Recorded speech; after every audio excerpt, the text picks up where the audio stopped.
menurut lo kalau buat pandemik sekarang buat anak-anak tuh harus gimana sih Ben? Gue bilangnya namanya adalah 2R gitu. Yang pertama adalah realize tadi. Kita perlu sadar dulu bahwa memang perubahan lagi terjadi, mendadak, drastis, tajam gitu ya. That's why kenapa kita nggak realize, dan kedua namanya respond. How we respond tuh penting banget untuk bisa melihat ke depan. Dua hal yang perlu terbangun buat gue ya. Pertama adalah building new habit. Habit zaman kita dulu bangun tidur itu nggak langsung reach out for handphone. Yes. Kebiasaan kita tuh beda banget sama Kan bangun anak-anak tidurku sekarang. terus mandi. Nah, Betul kan? Itu ada lagunya. Iya.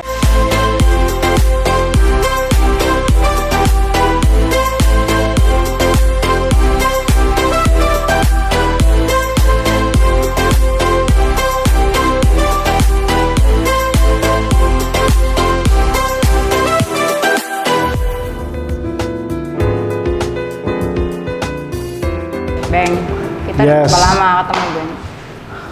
Mostly udah hampir setahun kali ya. Nggak mungkin, gua nggak percaya. Iya, orang lo kesini sama dia. Siapa? Gue suka ini. Gua buka. Ketika waktu itu kan gue baru mau buka nih kafe, gue inget banget. Lo datang ke sini, kita Yes. orang makanan masih pesen Gojek. Coba makanan, Yeah. ya gue bawa makanan. Lo beli tahu, gue inget kok. Gue beli lo tahu, sampai habis gitu lo yang kerajingan sendiri, Yoi. ya kan? Terus apa lagi? Aduh. Apaan ya? Ngobrol apa di situ waktu itu? Udah lamanya. Gue nggak inget lah ya, nggak inget. Bang, gue mau nanya dong, Bang. Yes. Gimana? Apa yang bisa gue bantu nih? Gue mau nanya dong sama lo, Bang. Yes. 2020 ini seperti apa sih buat lo? 2020 ini buat gua udah bukan roller coaster kali ya, halilintar kali ya. Ya semua berubah gitu loh. Jadi Pasti. pasti awalnya shock terapi banget ngelihat perubahan yang secara mendadak gitu ya di segala aspek, and then ya butuh waktu untuk realize gitu dulu ya. Jadi butuh waktu untuk gua menyadari bahwa memang ada perubahan, kan gitu. Kira-kira ya seperti Iya. itu. Semua kayaknya tahun ini 2020 adalah cancel lah ya. Iya. Apapun itu bentuknya. Yes. Abang ini sebenarnya teman gua. Kita kenal dari kapan ya, Bang? Waduh, itu lagi lo tanya. Lu sama gua, kita enggak. Kalau ngomongin soal Eca kayak sama lu, kayaknya gua lebih kenal dulu daripada Eca gitu. Yes, betul. Kita kenal gara-gara apa ya, Bang? Gara-gara gol. Enggak, ya iyalah di situ lah. Kita kenal dulu awal-awal. Ya? Coachin. Coachin, nah lo mesti undang coachin tuh, cocok. Nggak mau. Iya lo. Tapi kita waktu itu ketemu, kita ngapain sih? Yang gue ingat lo baru balik, lo nggak salah ya? Baru balik. Lo baru balik, baru pulang summer mission. Iya nggak sih? Itu 2006. Iya, Ya, 2006, and then kita masih ada service di Vertigo, kalau gue nggak salah. Gila, Vertigo. Man. Vertigo. Iya. Apa sih itu? Gue sampai lupa loh apa itu Vertigo. Vertigo itu kan term yang buat pusing-pusing. Iya, itulah pokoknya begitulah ya. Gak tahu apa itu sebetulnya. Jadi dia ini tempat sampahnya gue. Gua nih, makanya badan gua gede. Porsi gua mesti besar, menampung semua limbah-limbah yang dicurahkan. Limbah-limbah ini curahannya luar biasa. Tolong ya. Dia itu tempat sampahnya gue, tempat curhatnya gue. Kita dulu kemana-mana bareng, Yoi. makan bareng, ya kan? Pelayanan bareng, betul nggak? Pokoknya gua sama dia makan enak udah itu aja. Gitu aja. Dia cuma Yang tahu lain makanan nggak cuma usah tahu. Yang lain enak. nggak usah tahu. Nggak usah tahu. Prosesnya nggak usah dikasih Nggak usah tahu, ya. nggak usah tahu. Nggak usah tahu. Bang, dulu Iya. lu kan lempeng ya? Nggak pernah lempeng sih kita. Enggak. Kalau ukuran lempeng itu jadi kayak Eca yang ronggeng begini, gua lempeng gitu. Kalau Eca kan agak nyimpang gini, nah. Kalau lu mungkin ada lempeng sedikit, oke? Iya. Kita kan dulu pelayanan bareng ya. Yes. Kita sama-sama membimbing youth. Ya. I don't know whether I should be proud kita membimbing youth. Ya. I don't even think gue sekarang kayaknya gue masih ngebimbing youth. Oke. Tapi lu gimana? So ya memang benar sih, maksudnya kan dari dulu ya passion gue di situ lah. Lebih ke people development, gimana bisa buat orang bisa maksimal sama apa yang dia bangun dalam hidupnya, buat orang kenal dia punya passion, kenal dia punya talent dan kembangin semuanya. Nah, waktu kita bicara soal ya let's say sekarang orang-orang sebutnya millennials lah ya. bicara soal millennials, sebelum pandemi ini aja, gua mengalami, menurut gua, generasi sekarang adalah generasi yang sangat berbeda sama zaman kita. Gitu Jauh, ya. bro, nggak bisa diomelin, Iya. ya nggak bisa dibilangin. Mereka rentan banget, mereka bahasa gue sih gini ya, nggak punya fighting spirit yang kuat gitu loh untuk Why bisa do you hadapin. think it's like that? Karena ya Salah orang tuanya, ya pasti jelas kondisi di keluarga punya pengaruh besar. betul. Iya. Tapi kenapa jadi kurang tahan banting? Secara kita tahan banting Iya. banget. Mungkin karena sekali lagi mereka lahir di tengah-tengah fasilitas yang sudah mereka punya semua. Iya, kita Mereka dulu mau kreatif ini, ya, bro. nah. Kagak ada nih yang gini-gini nih, nggak ada nih, main begini nggak ada nih. Kita kan mesti put effort lebih, coba lebih, trialnya berkali-kali. Mereka punya semua. Mereka mau dari mana? Human resources, teknologi resources, mereka punya everything gitu loh untuk mereka bisa buat apa yang mereka mau. That's why ketika situasinya adalah support sistemnya sepertinya kayak nggak ada, udah mereka kayak nggak punya power gitu, kayak powerless banget, nggak punya kekuatan yang kuat. Nah ditambah sekarang pandemi terjadi, gitu kan. Kalau menurut lo, buat anak-anak muda yang sekarang lagi pandemik begini, gini Ya. lah ya, gue ngomong. Sekarang mereka udah nggak sekolah, Oke. sekolah dari rumah, Ya. right? And Yes. they do gadgets, udah pasti udah, this is udah nggak bisa lepas, Yeah. right? What Yeah. can you do gitu? Masa Yes. sarannya tuh apa sih? What Ya. selama pandemi gini loh. Jadi anak muda tuh gimana sih sebetulnya mestinya kita Oke. Yeah. lo kayak youth Ya. leader lah Yeah. ya, bisa dibilang passion lo di situ. Hmm. Gua juga dulu seperti itu, Yeah. right? Gue juga pengen ngajarin anak-anak supaya ya yang lebih muda itu bisa lebih denger-denger, Betul. lebih bisa ada fokus gitu. Ya. Menurut lo kalau buat pandemi sekarang buat anak-anak tuh mesti gimana sih kan? Jadi menurut gue yang pertama adalah ya itu dulu ya. Millennials denger nih ya, please. Yang pertama adalah memang gue sih pakai gue bilangnya namanya adalah 2R gitu. Yang pertama adalah realize tadi.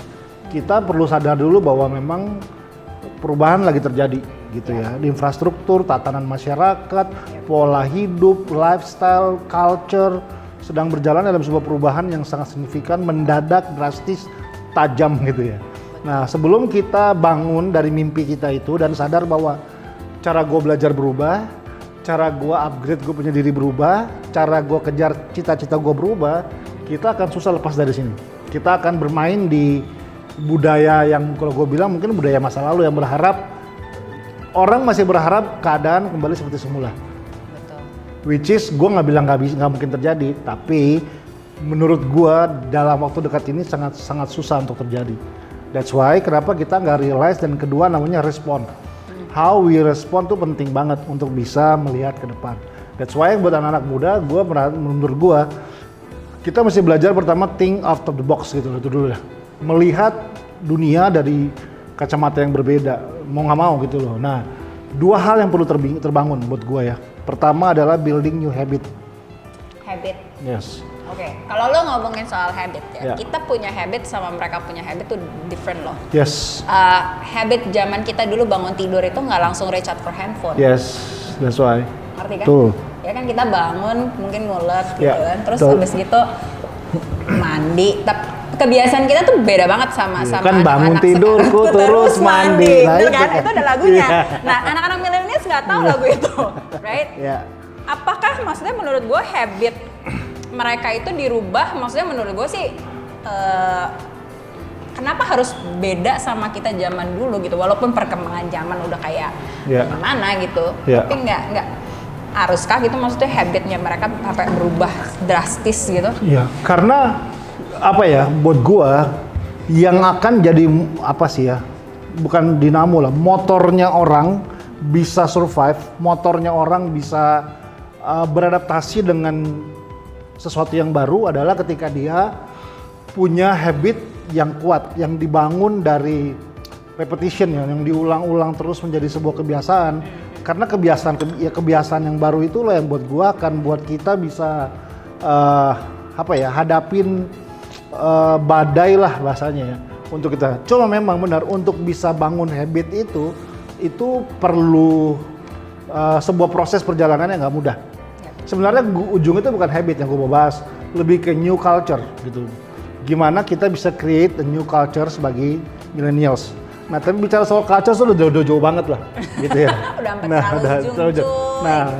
Nah, kalau kita tarik ke hal yang real hari ini adalah mulai start with the new habit. Nah, habit dimulai dari new mindset, itu dulu.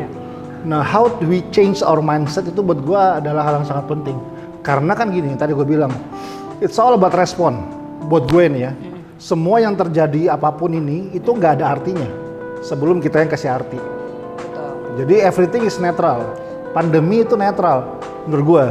Jadi positif atau jadi negatif tergantung dari bagaimana kita meresponi itu. Nah, kita kan bisa, kalau gue lagi zaman pandemik begini ya, karena sering di rumah gitu, work from home. Tapi kalau work from home tuh jadi lumayan efektif sebetulnya ya, karena yang mesti dikejar nggak ada siapa-siapa, bisa lebih fokus, right? Terus jadi lu jadi banyak free time kan? Nah, free time itu kan bisa dilakukan dengan misalnya hobi yang tidak perlu harus ngelihat ini kan. Betul. Tapi menurut gue sekarang jadi banyak yang kreatif. Ya, bisa masak ini, bisa masak itu. Pokoknya sambel-sambelan lah, sambel cumi, sambel ini, pokoknya semua. Ya kan, semua ada semua sambel-sambelan banyak banget deh ya, pokoknya. YouTube tuh jadi lumayan meriah sekarang, ya kan? Nah, anak muda sekarang tuh masa sih nggak bisa lebih kreatif, as in like kalau di luar gadget nggak bisa? Ya. Sebenarnya begini. Apakah karena orang tuanya malas kalau menurut gue? Oke. Sebenarnya buat gue lebih, ini kita bicara soal addiction ya. Jadi kenapa sampai seorang anak bisa sampai mengalami kebergantungan kuat sama let's say gadget. Memang kan sekali lagi yang tadi gue bilang di awal, teknologi is netral gitu loh. Gadget itu bisa menjadi sesuatu yang memberdayakan kita atau memperdayakan kita. Tergantung how we use it gitu kan. Kalau kita pakai ini untuk ya make a new business atau buat sesuatu yang kreatif, sesuatu yang bisa bantu kita ke depan, that's good. Tapi kalau ujung-ujungnya kita hanya bermain dari let's say lah, yang dari pagi sampai malam kita pakai cuma untuk let's say main game, stalking, main game, and then ini jadi sesuatu yang nggak memberdayakan.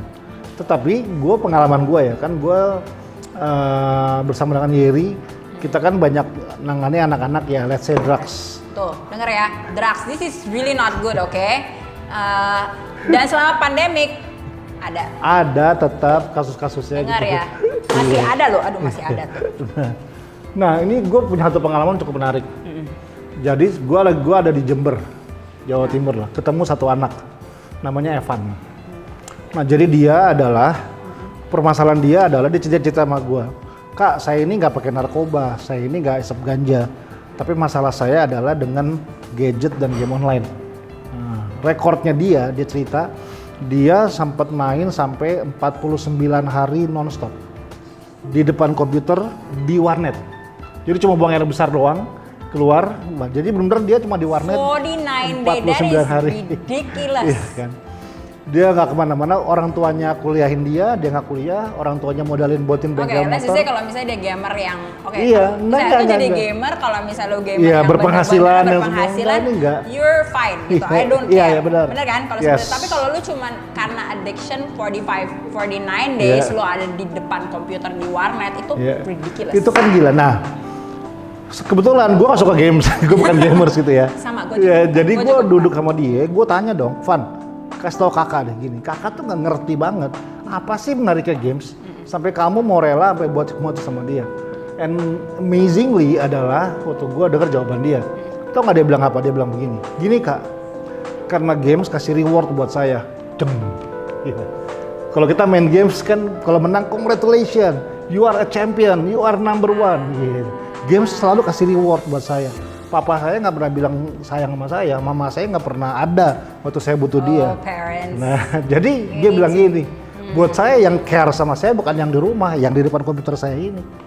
Ya diem gue, ya diem. Tapi ya itu, gitu kan.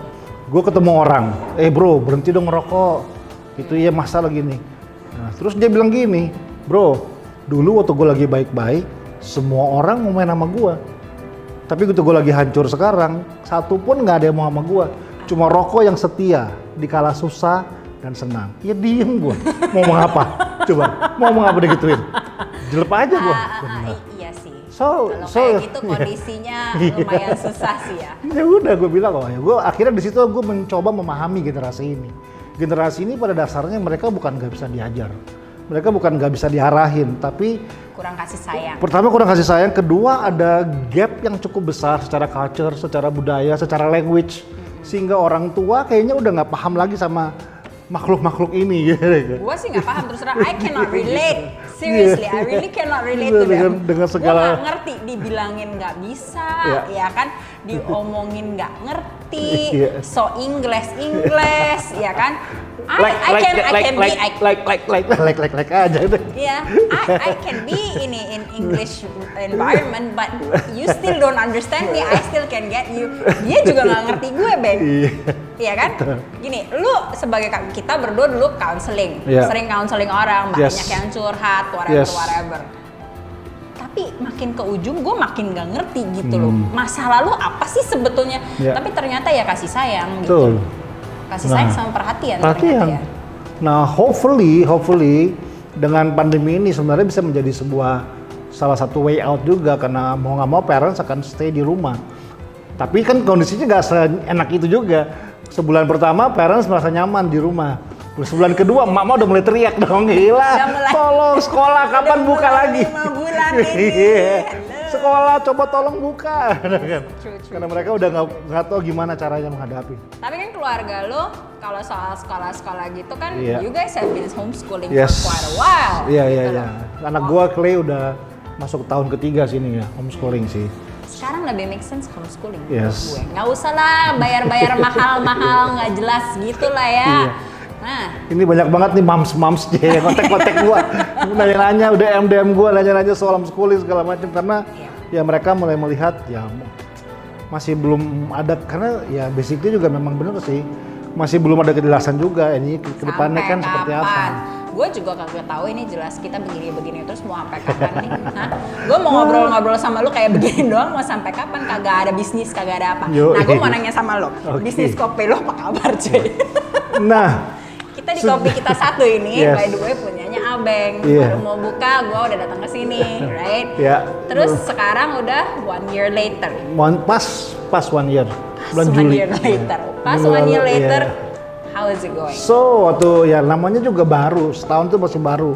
Jadi benar-benar kita lagi mulai coba take off gitu ya. Iya, mau take off gitu ya. Habis gitu ada kayak and then dari tower bilang abort gitu ya. Abort take over. 2000 take off. Nggak jadi, landing lagi terpaksa gitu ya. Nah, so awal-awal cukup inilah. Gue ya secara ya mungkin gue menjadi orang yang nggak mau menyerah sama keadaan gitu. Jadi gue coba puter otak gimana coba cari segala macam, sampai akhirnya mulai muncullah ide-ide baru gitu. Nah, pas kebetulan memang ya orang-orang mulai jual gimana caranya bisa membuat kemasan makanan di kafe ada di rumah seperti itu kan, baik yang frozen lah, mau minuman packaging yang lebih simpel untuk bisa dikirim betul. And then mulailah disitulah perjalanan kopi 1 liter gua ini gitu. Oh nggak mau lah gitu. Kopi 1 liternya dia by the way, gua custom. Of course gua selalu kayak gitu, gua nggak suka yang sesuai mainstream gitu, nggak doyan gue. Ya, gua minta sama dia untuk bikinin kopi 1 liter ya. Pakai susu almond, bayangin. Pakai susu almond. Gua awal-awal mesti nyari susu almond keliling-keliling. Gimana gua susu almond? Kalau nggak dia nih yang minta, nggak akan gua buat. Gue minta pakai susu almond, terus gue bilang mau dipakein gula nggak Yan? Nah, boleh, tapi jangan terlalu manis gitu, lo tau dah. Anyway, the blend is awesome. Seriously, everybody loves it, and it's vegan. That's the best part, right? That's the best part about it is vegan. Nah, sejarahnya lu kenapa sih mau buka toko kopi? Nah, jangan bilang itu karena gue. Jadi intinya adalah sebenarnya gue bukan yang nggak kurang kerjaan juga sih gitu. Nggak, lu bukan yang kurang kerjaan sih. Lu itu ya sebelum pandemi paling susah dicariin. Dia lebih susah dicariin daripada presiden. Gue bilangin sama lo, oke? Presiden masih bisa ke-track dia ada di mana. Ini nggak ke-track dia ada di mana. Nah, jadi kan memang ya memang intinya adalah pertama Ya memang benar, jadi gue bukan sebenarnya tujuan utama gue bukan menambah bisnis baru gitu loh. Tapi pertama memang gue suka banget sama kopi. Gitu ya, gue tertarik sama kopi, dunia kopi dan semua. Jadi ya udah akhirnya gue itu salah satu pertama. Tapi kedua adalah sebenarnya ini yang menjadi main reason kenapa gue buka cafe ini. Sebenarnya lebih gue mau buka lapangan pekerjaan gitu loh buat orang-orang yang memang butuh. Ya, so jadi akhirnya setahun ini sebenarnya jujur gue jadi curhat nggak apa ya? Ya pasti lo ngerti nggak ya? Gue gini ya, ini ya, yang gue ngomong ini pasti lo ngerti banget. Akhirnya tempat ini menjadi tempat transit orang-orang yang sudah dididik, diajarin, and then hilang nggak? And then pergi maksudnya, and then diambil sama yang lain gitu. Tapi itu gue ngalamin banget. Kalau itu gue udah paling sakit hati, Bang. Udah jangan ditanya, itu udah bertahun-tahun gue punya sakit hati, Bang. Like sekarang lo kan bisa ngerasain kan, as a business owner lo ngerasain karyawan yang lo udah didik ya, lo udah sayang, lo jatuh cinta gitu sama dia, and then bye-bye.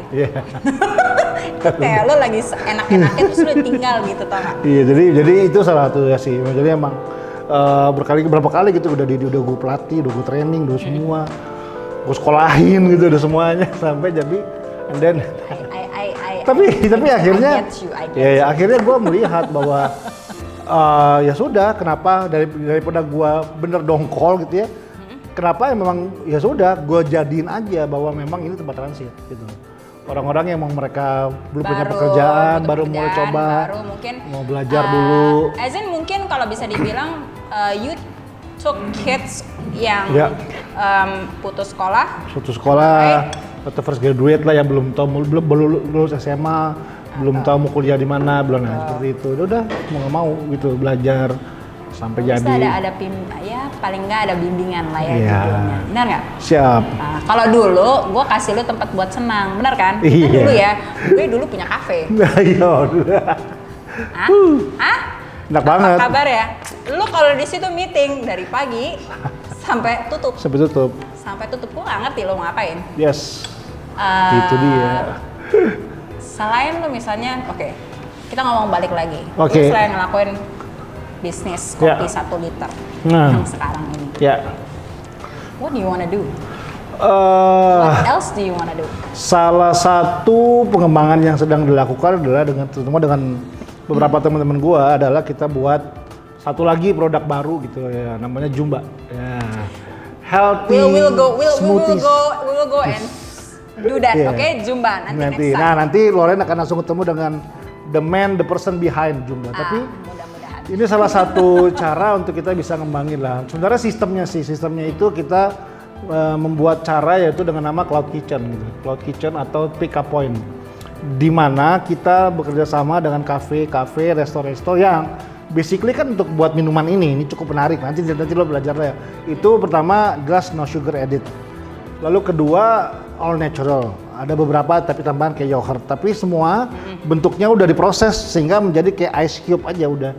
Jadi, and then cara buatnya tinggal lo masukin blender, jeber, udah. Nah, jadi resto udah jelas punya freezer, jelas punya blender, jelas dan yang pasti satunya adalah at least dia punya online ojek online, gitu ya kayak Grab atau GoFood ya. Tapi ini benar-benar truly comes from pandemic, right? Yes.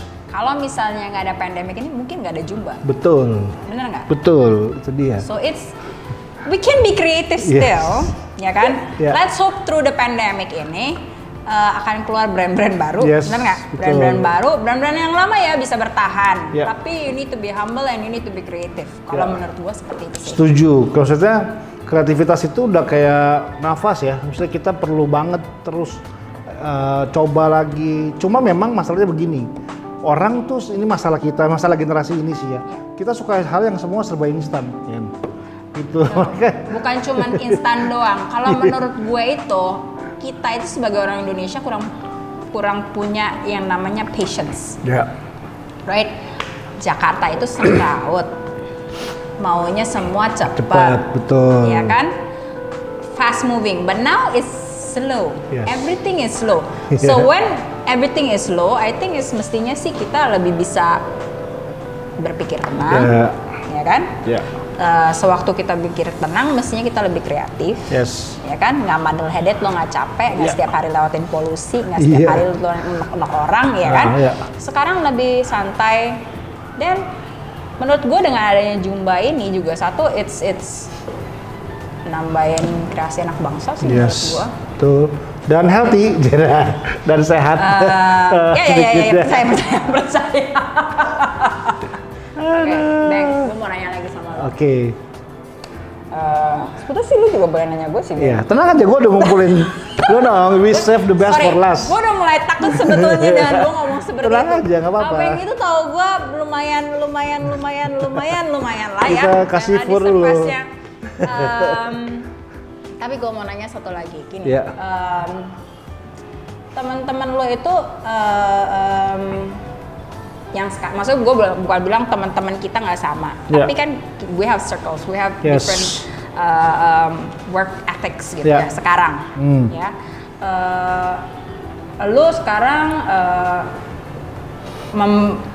in a way membimbing dan membawahi anak-anak muda, right? Attitude kerjanya mereka tuh seperti apa sih sekarang? Nah, ini yang gue belajar sih dari yang let's say komunitas gue yang baru ini ya, gitu loh. Overall jelas yang namanya komunitas nggak ada yang perfect menurut gue. Selalu ada spot-spotnya yang kalau kita lihat, oh iya pasti. But di komunitas ini gue belajar banget tentang kata excellent. Excellent itu adalah they do extra mile banget untuk apa yang mereka lakukan. Gitu loh, maksudnya mereka adalah orang, mungkin ya gitu loh ibaratnya nih bahasanya adalah kalau nggak kerja nggak hidup aja udah. Jadi orang-orang yang itu yang mau nggak mau mereka akan dan etos itulah yang terbangun banget. Gitu ya, dari masalah efisiensi kerja, masalah jam waktu gitu ya, mereka adalah orang-orang yang all out habis-habisan gitu, dan memang prosesnya juga ya itu nggak mudah, tapi memang, dan beberapa adalah orang-orang yang bahkan nggak punya background bidang yang di area itu, tapi jadi dilatih. I don't have a background anything that I know. Nah jadi itu yang gue lihat sih, gue melihat bagaimana mereka untuk urusan kerja mereka all out, and then ya pokoknya mereka tahu persis kapan waktu kerja serius, and then baru ya untuk waktu mereka refreshing istirahat mereka punya spare waktu untuk itu, tapi di luar itu mereka adalah orang-orang yang hard worker banget. Itu sih yang gue lihat dari anak-anak muda yang sedang bareng-bareng sama gue ini kayak gitu. Why do we have refugees here? Sorry, Tangerang bukan Jakarta. Nah, di Tangerang. Why? Di sana ada sekitar hampir 1.100 orang refugee. Kita siapin ruko, jadi youth center, training ibu-ibunya, anak-anak kecilnya semua. Tapi udah. This is just purely refugees, bukannya Indonesian. No, semua. Jadi kita ngajarnya, even English pun mereka nggak bisa. Jadi masih pakai Google Translate ke bahasa Farsi. Jadi ngomongnya Google Translate ngajar Google Translate. Jadi benar-benar kita mesti pakai itu bahasa Google Translate ini.